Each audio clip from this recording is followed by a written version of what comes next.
Welcome to Iron Beetle, a show where we face insurmountable technical difficulties and still we just go and surmount them. So this one isn't, as usual, live on Twitch. This one is just recorded for YouTube because, well, somewhere between my local OBS and Twitch, my stream gets lost for 2 weeks in a row. Okay, so then let's not waste time looking for Twitch comments and just go straight to the heart of it. Okay, what are we doing? So in general, we are looking at how TriBeetle implements consensus, how it implements replicated state machine. And the good news is that we've been looking at this for, I don't know, 4 or 5 weeks in a row. And today is the last episode in the consensus series. Today we are going to wrap it up, and starting from the next week, we are going to look at how data is actually stored on disk. We are going to move on from consensus to log structured merge tree to the database itself proper. So today I want to make sort of like a keystone recording where we once again go through everything we've learned so far about consensus.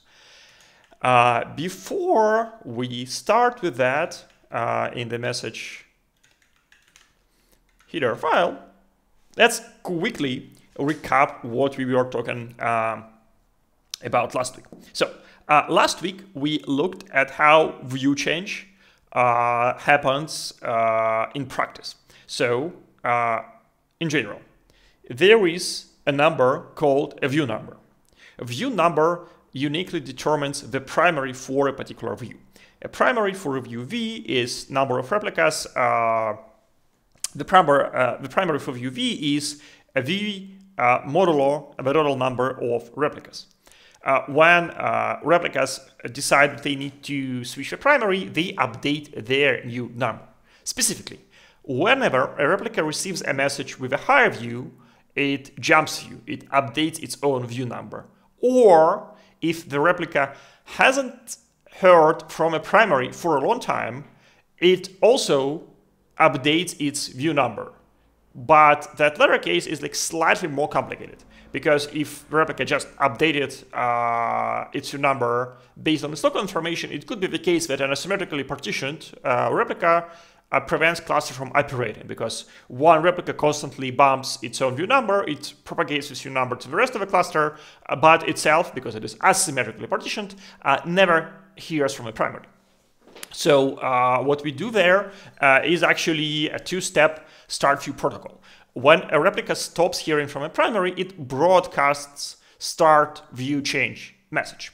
When a replica receives a quorum of start view change messages, it realizes that, hey, I'm not hearing from a primary, and a whole bunch of other replicas are not hearing from a primary. At that point, it updates its view number, and this view number update becomes viral, and everyone in cluster updates it. After that, replicas do exchange do view change messages. The primary, after receiving the quorum of do view change messages, selects a canonical log for a new view, appropriately truncating or accepting headers from a previous view, and then it broadcasts a start view message. We conveniently see this code right here. It conveniently broadcasts start view message to the rest of the cluster to inform that, hey, the new view started, and this is the messages which are part of the new view. One extra detail there is that although in typical consensus implementations you expect to see an odd number of replicas in the cluster, so like 3 or 5 replicas, in Target we recommend using 6 replicas. That is because we use flexible quorums. We say that we require a replication to 3 replicas, and we require a view change quorum of 4 replicas. Although we replicate only to half of the replicas, not to the majority of the replicas, it is enough because replication quorum still intersects with view change quorum. Okay, so let's just go and look throughout every single message which replicas exchange as a part of the consensus, and explain what this message is doing in very quick way. Okay, so let's start with reserved message. Reserved message is a message whose command is just reserved, which is to say is 0. And this is not a message which can be sent in a protocol. This is a specific trick we use in Target where we make zeroed out values invalid, so that if you see something which is just 0, you can be sure that, okay, this is someone just accidentally mem0 stuff instead of deliberately sending like all zeros. This might be slightly confusing, but let me rephrase it that way. If you see data and the data is fully zeroed, it might be the case that indeed you are supposed to get fully zeroed data, or you might be seeing just some uninitialized data which was zeroed out as a defense in depth. So to disentangle this too and to protect from like disasters, we explicitly say that zeroed out data is invalid and the command must be non-zero. Okay, then we have ping and pong messages. I don't think we have specifically discussed those, but it's pretty clear what they do. These messages are heartbeats which replicas use to keep track of which other replicas are online, and they also carry the time. We'll probably cover time synchronization in a separate lecture, but let us say just that cluster maintains so-called cluster time, a consensus time which is based on clocks of every replica in the cluster. So that's why when on ping timeout, we send ping to other replicas, we include our own local monotonic timestamp in this clock. Then when replica receives ping on ping,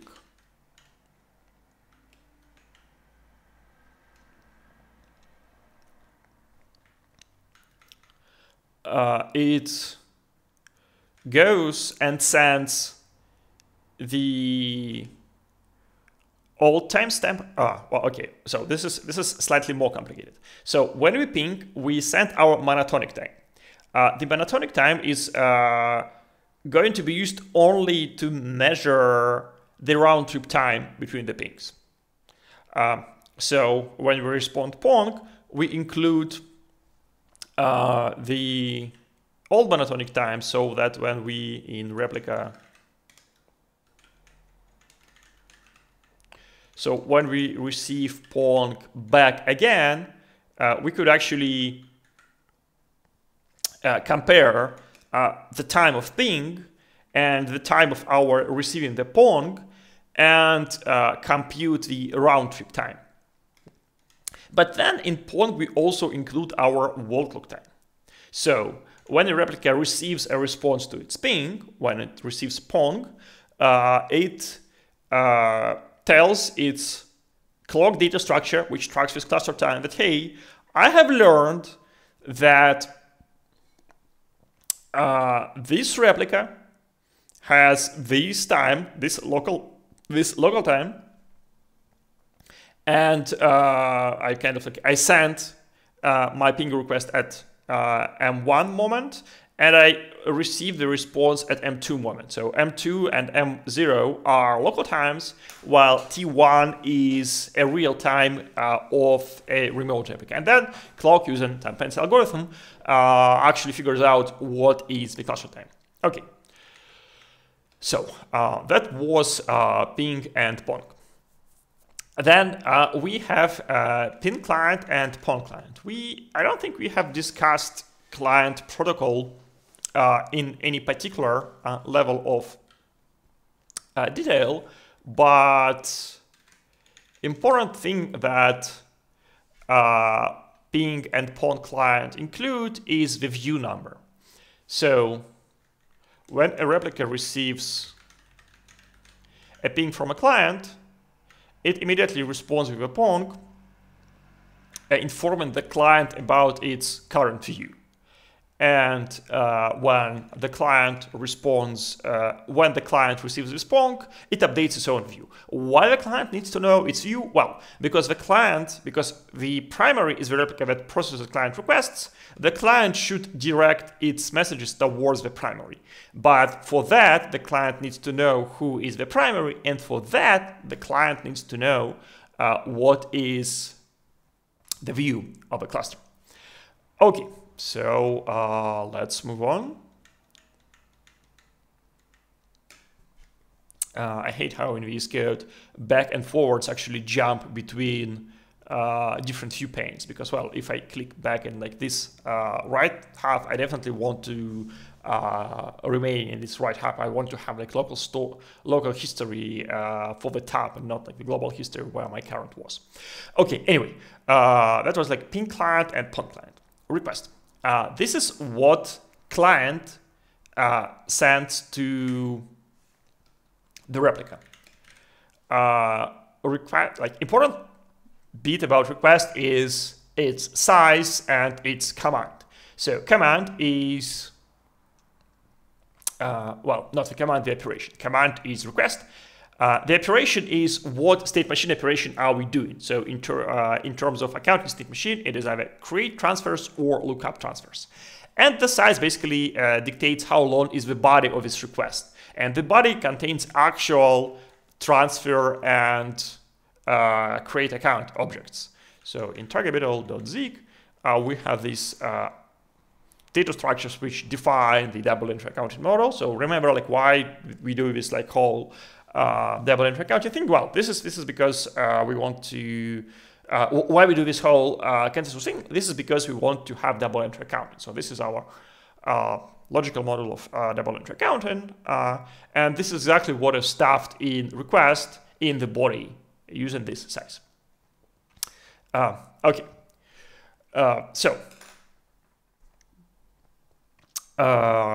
yeah, request is received by the primary. Upon receiving a request,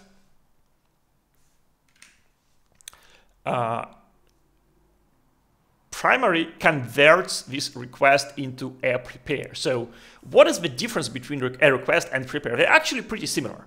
Both contain actual transfer operations both contain this operation operation. The difference is that primary serializes all client requests. So there might be many concurrent clients, and the client fire their requests, and they don't know in which order each request is going to get executed. It's on the primary to assign an op number to a particular request. And this is exactly what happens when we convert a request to a prepare. Because here you see there is no op number, and here we get this op number. So here we say, okay, op number is my current primary's op number plus 1. Like another kind of like somewhat important thing is that the primary also assigns the timestamp using that cluster time, which we have just synchronized using pings and pongs. What else I should say about request? Request includes parent checksum. The checksum for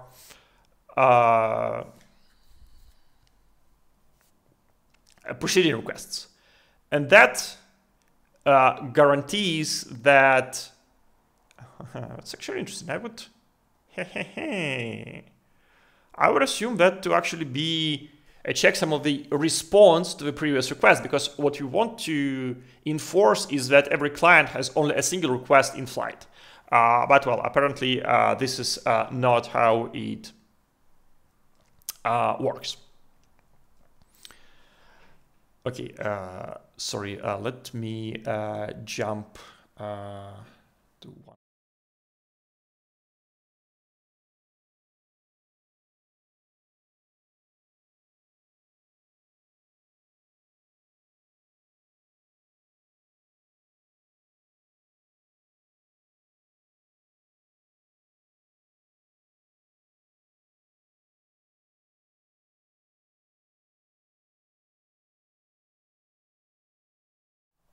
Okay, I'm back. Sorry for interruption. Here is pretty cold here in Portugal, so my nose is running. Okay, so that was a request, which got converted to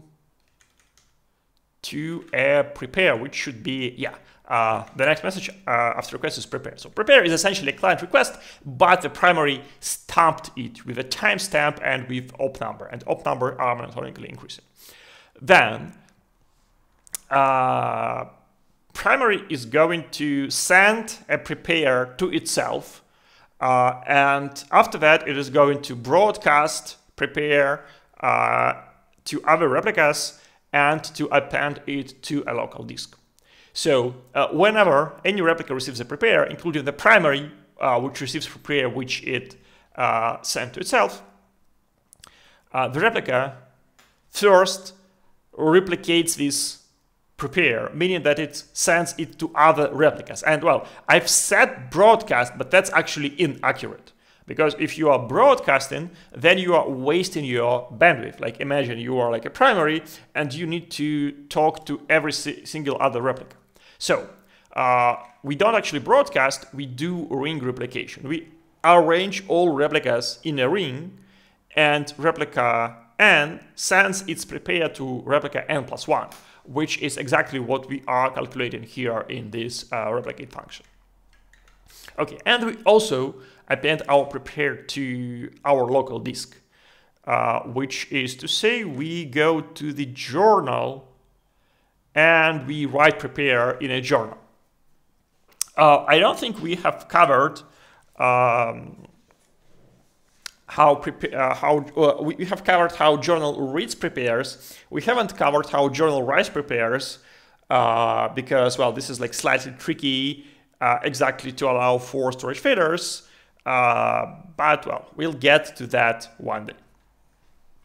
For now, let's say that we just like write prepare, and like this prepare callback is invoked when this prepare is durably saved to disk. So we ask the disk to write it, and we ask it to please do not cache it, like write it straight to the flash or spinning disk. Okay, So when a backup or a primary finished write prepare to disk, it sends a prepare OK. So what is prepare OK? Prepare OK is a message which a replica sends to a primary when the prepare is durably saved on disk. We send this prepare OK.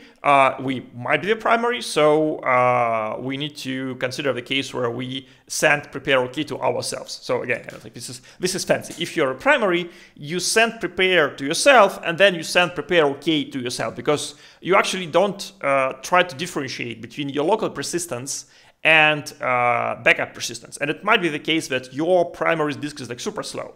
You ask it to write prepare and like it takes 10 seconds to do this. And that's not a problem, because as soon as you've heard from 3 backups, you can actually proceed with committing this prepare, because you know it is saved on someone else's disk. So we don't like try to, like, primary doesn't really kind of like, the role of a primary and the role of a backup is like slightly different, and they don't even need to be on the same machine.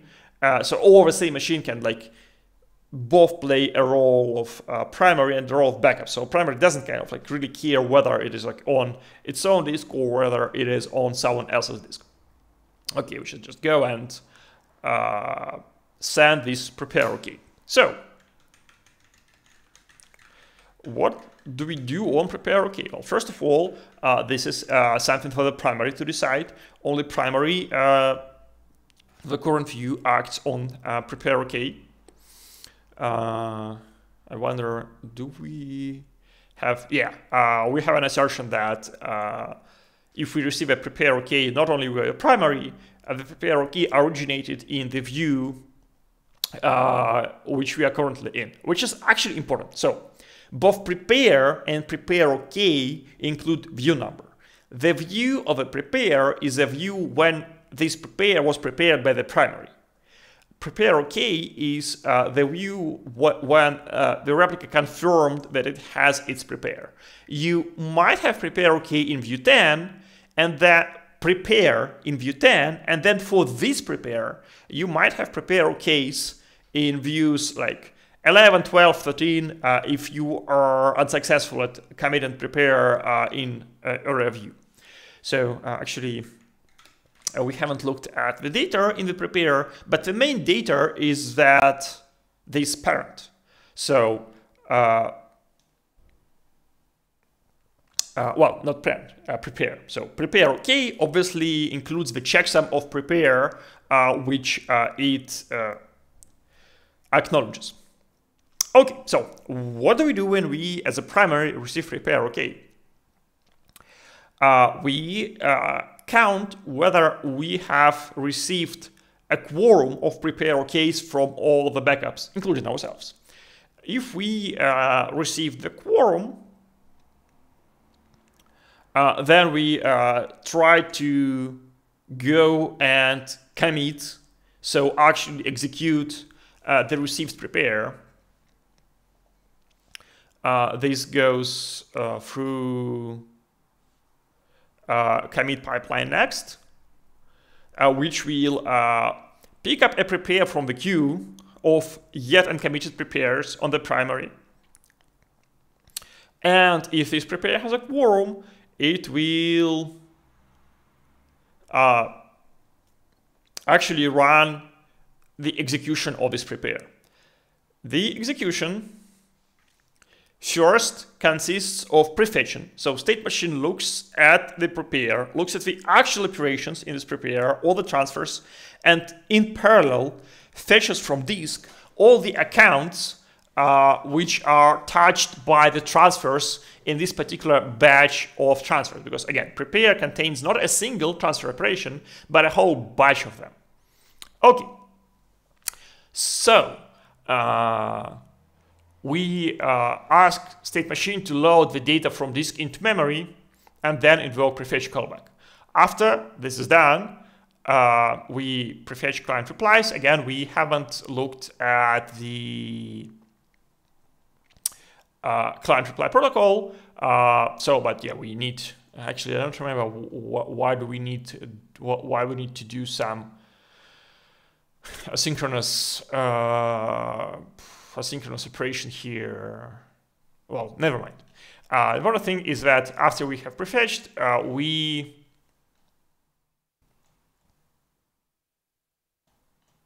actually run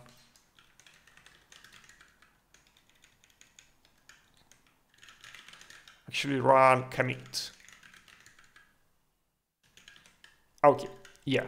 Here in commit operation, we actually do this execution of the data in prepare, but it's important. Like, this is strictly CPU work. As you see, this is asynchronous API. There isn't any kind of callback there because all the I/O happened in the prefetch phase. Yeah, and after we have committed prepare, we advance our commit marks, and these commit marks will be then broadcasted to other replicas in subsequent prepares, and then we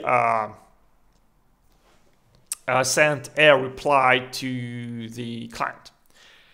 Okay, then there is like this checkpoint and stuff, and for checkpoints, I like explicitly avoiding them for now, because to tell you about checkpoints, I need to tell you about LSM, and this is the whole next arc of our journey through the guts of TargetBeetle. Okay, so this was prepare and prepare okay thing. Well, actually, one more thing I wanted to show here is that on prepare, we have this commit number. So commit tells us which prepares should be committed. So when the primary executes and advances its commit number, it then includes this commit number. Okay, so let's look at two places. So first, this is prepare. Prepare contains commit field. Then this is execution, where we advance our commit mean, our local commit number, and then we advance commit marks, what is committed by the cluster. Then if we go back to on request, we see here that the primary sets commit to commit max. So when we update commit min here, then we update commit max here, and it ends up being propagated to commit field of the next prepare this primary gets. So when a replica receives a prepare over here, it should actually... Okay, yeah. If this is a backup, it advances its commit max using this commit. So commit max propagates from the primary to a backup, and then it goes and runs commit journal, which again goes to that commit pipeline, but this time it happens on a backup. Okay, I think that covers... this covers replication protocol. So while we have, okay, no, I don't want to be a replica, I want to be in message header.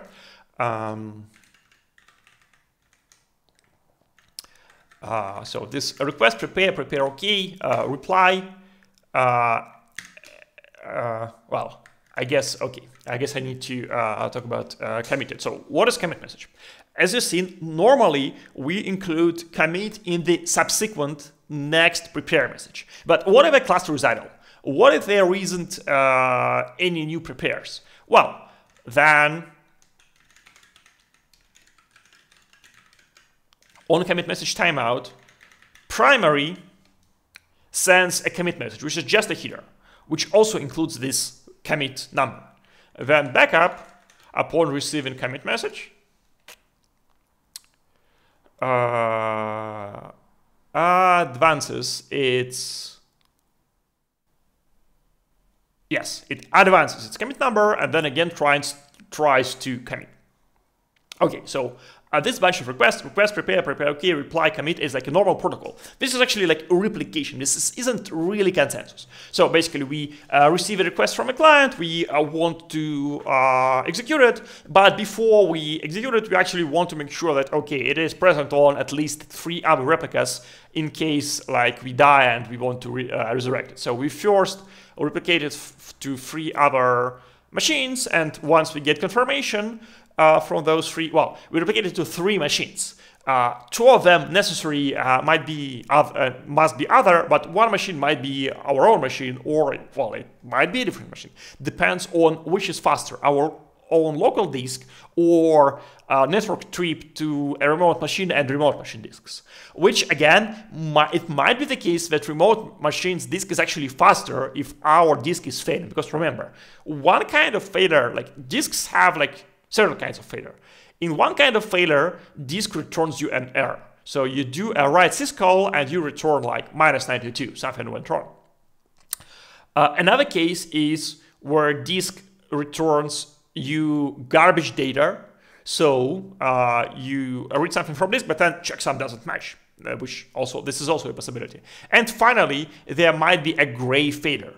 The disk might return you the correct data, but it just takes like 10 seconds to execute this. So in the case of a gray failure, it doesn't actually increase latency all that much because, well, some backup will write this prepare to disk and we can rely on its prepare OK message to commit. Okay, so this is normal protocol. Then what we have here is view change protocol. Start view change, do view change, start view. So what is start view change? Oh dear.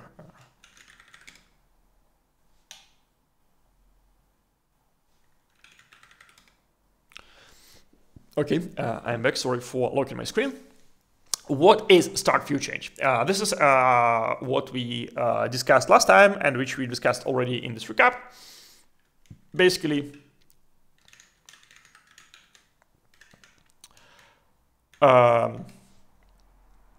if a replica doesn't hear from a primary, it sends a start view change, which informs other replicas that, hey, this particular replica hasn't heard about the primary.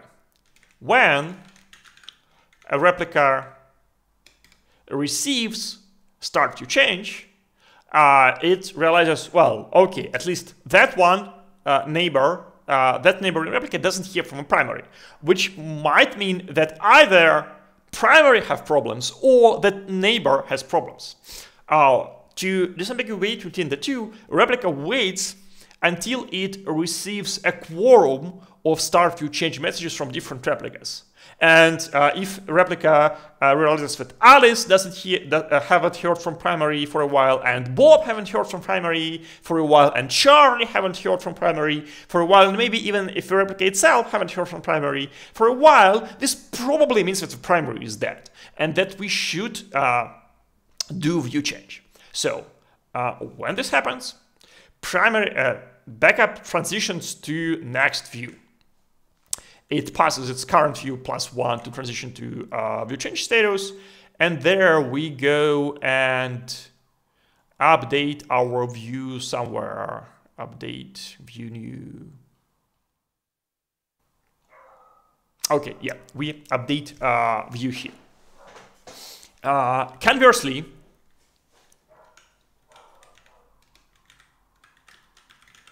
whenever a replica receives a message with a view larger than its own view, it also generally goes and transitions to a view status. So updating your view number is a viral operation. As soon as you do it, it propagates across the cluster, and that's why we guard it behind an additional round of gathering start view change messages. Okay, so we decided that we need to do a view change. How do we do this? We do this by sending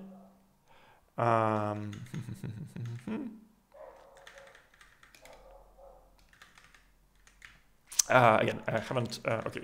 So both commit and start view change are header-only messages, so they kind of like don't contain any information besides the header. The do view change message is not a header only. Do view change message includes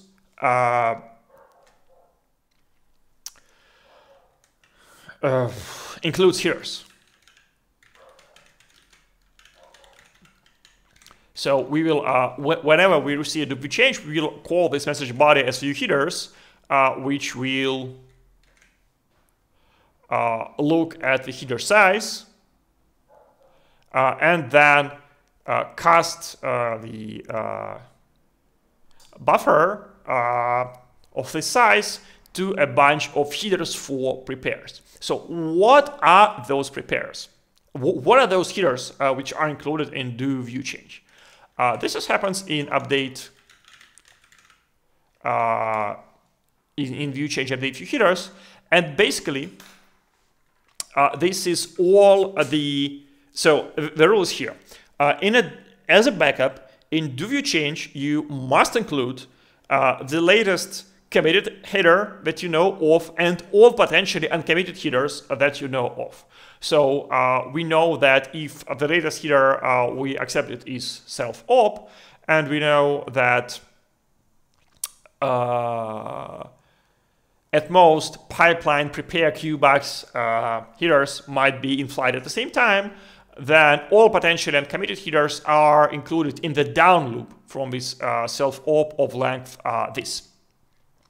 So we go and we, for each header in this range, if we have this header, we include it. Otherwise, we include a blank header, and then we'll set this header as necked. So this is just the headers, and then we create, okay, where is do view change? Yeah, so there we constructed the headers, and the headers we are just going to mem copy to the message. And additionally, when we construct the headers, we also build this NAC bit sets. So for each header, which we don't have, and for which we are confident that we have never ever responded with prepare OK to that header in that view, we like set the neck. Set the neck. Perfect. Okay, what's going on next? Well, bunch of replicas are in a view change. They create these do view change messages which contain their local headers, and they send those do view change messages to the primary. So primary then receives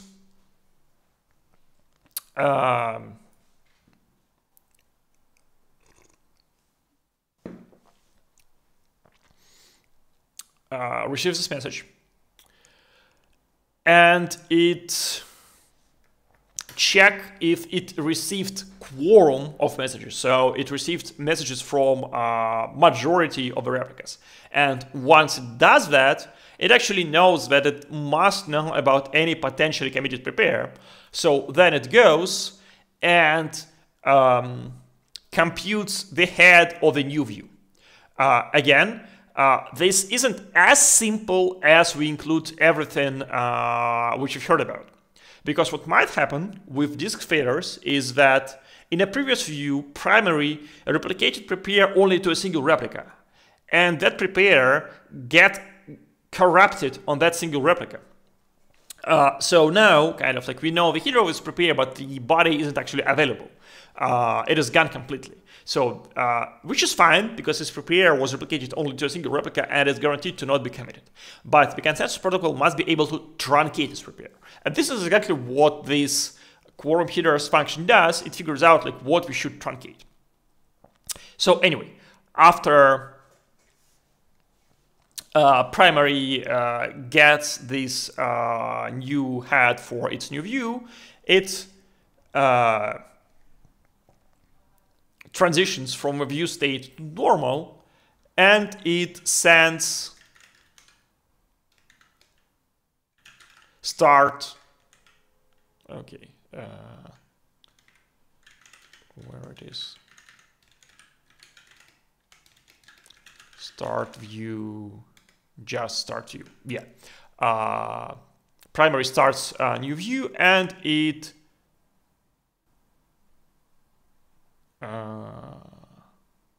sends. It should be sending somewhere. It should be sending start view messages. Okay, where it happens? Okay. No, this is okay. Yeah, create start view message. Where do we do this? Okay. Okay, yeah, this is where like view officially starts. We are primary, so we create start view message. Start view message, like do view change, contains the headers, but this time it is sent by the primary of the new view, and the primary knows exactly what should be in this new view without any gaps. So it sends its message to all the backups.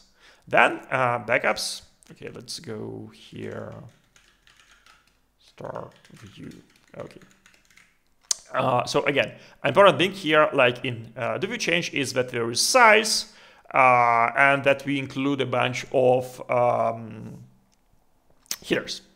Okay, when a backup receives on start view,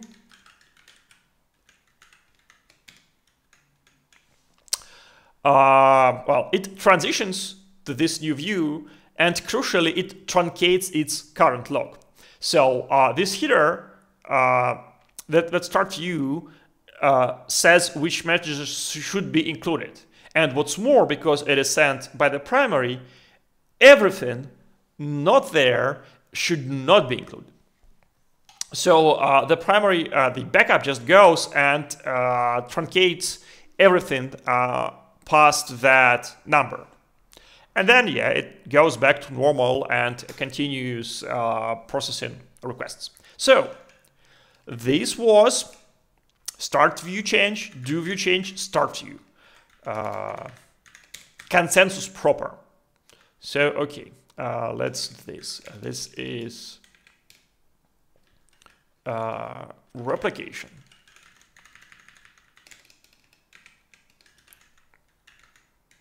Consensus proper.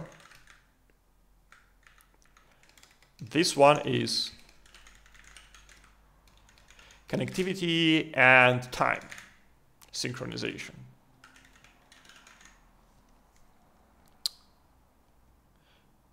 Okay.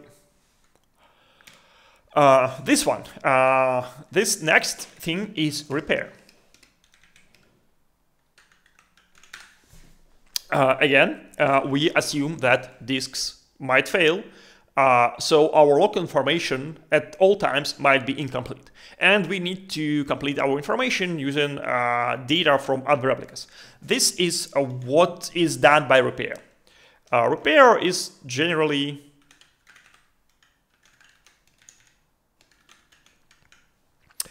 triggered by the timeout. So first, if we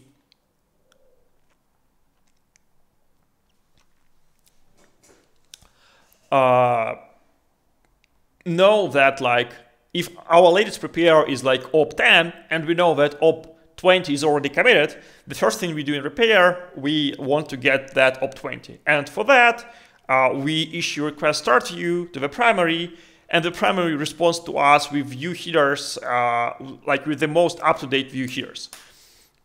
So let's just go on a request start view. This is only handled by the primary, and the primary just goes and includes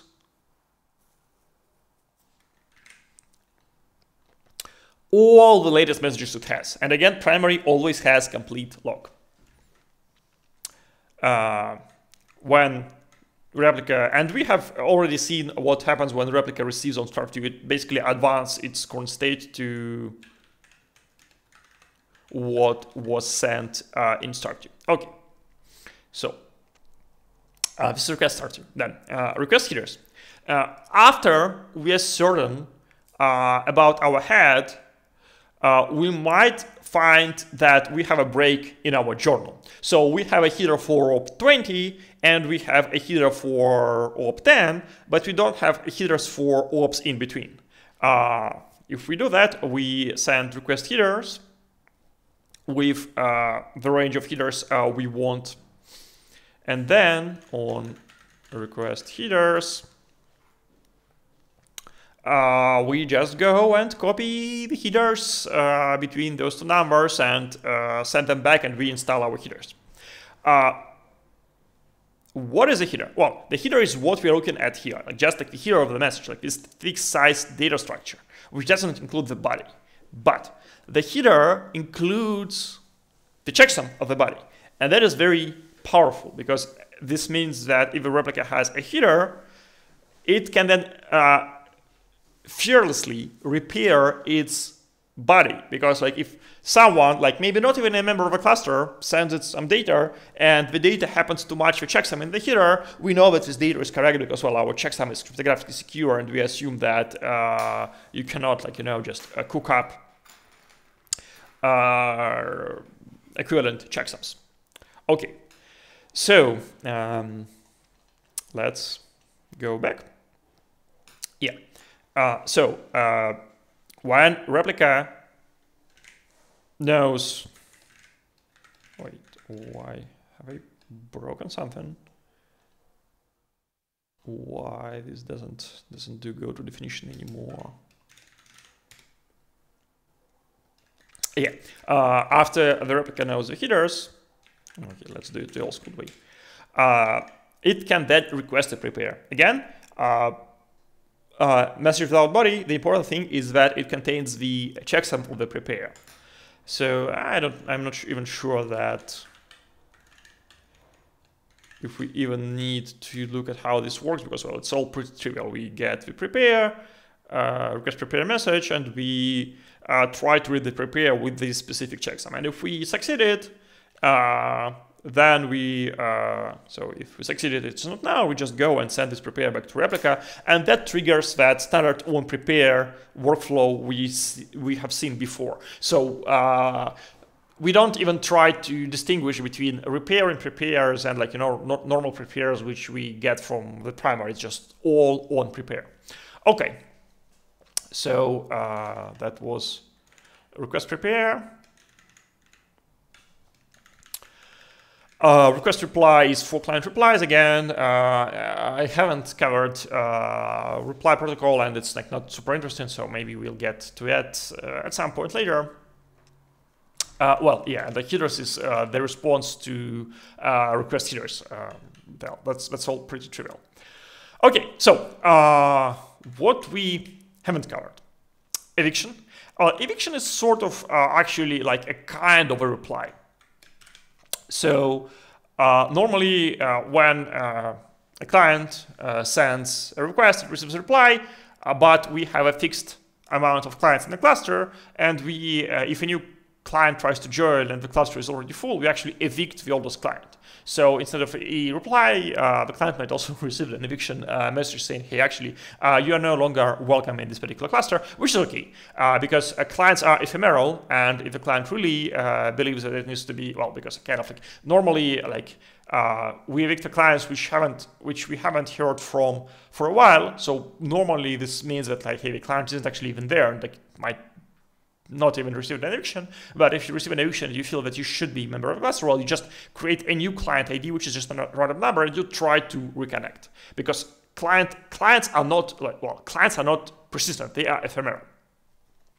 Okay, so this is actually part of, like, this request reply protocol. Then request blocks block request sync checkpoint and sync checkpoint. These are parts of the synchronization of the grid, of the state, of the LSM. And we haven't looked at the LSM. So that's what we are going to start looking at next time. And, well, again, not even this, like, we'll start in the middle of things. Like, it will be a while before we connect what we'll start discussing next time with the code in replica.zip. But that's going to happen next week, and hopefully I will have sorted my Twitch problems by 5 p.m. UTC next Thursday, so that you can join me live on Twitter and ask your questions. But if that's not going to be the case, well, you can always watch this on YouTube. And thanks for not joining me on Twitch today and watching it in a recording on YouTube. See you. Bye.